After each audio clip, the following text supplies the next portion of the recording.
Durant 2 jours, les experts en santé de reproduction et de droits humains ont penché sur l'élaboration et l'adoption d'un plan de réponse global aux obstacles liés aux droits humains qui entravent l'accès aux services de lutte contre le VIH et la tuberculose au Cameroun.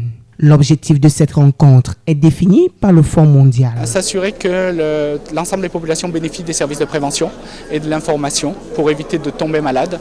Et pour ceux qui sont malades, c'est de mettre en place des systèmes différenciés pour s'assurer que ces personnes vont être d'abord dépistées et ensuite mises sous traitement. Malgré les multiples plaidoyers déjà entamés par les acteurs de terrain pour lutter contre ces obstacles, la stigmatisation demeure en ligne de mire chez les personnes vivant avec le VIH. Nous faisons des plaidoyers auprès des décideurs pour que les droits des personnes vivant avec le VIH soient respectés, pour que les personnes vivant avec le VIH aient accès au traitement, un accès de qualité. Et nous essayons de nous battre pour que les personnes vivant avec le VIH soient à l'abri. L'encadrement des textes et des lois en faveur des populations clés est aussi mis en exergue. Il existe loi quand même des textes juridiques qui condamnent par exemple le travail du sexe, qui condamnent par exemple l'homosexualité.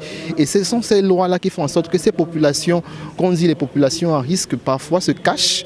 Donc restent les populations invisibles au dispositif de soins. On peut comprendre qu'il y a vraiment des difficultés pour que ces personnes-là aient accès à ces services. Donc du coup, les lois qui en fait limitent leur droit d'existence, je peux dire ainsi, sont les mêmes lois en fait qui limitent leur accès aux services de santé. Cette activité, il faut le dire, entre dans le cadre du projet Scale Up of HIV Prevention to contribute to the reduction of HIV-related morbidity and mortality by 2020, coordonné par la Cameroon National Association for Family Welfare, CAMNAFAO, sous-bénéficiaire du Fonds mondial.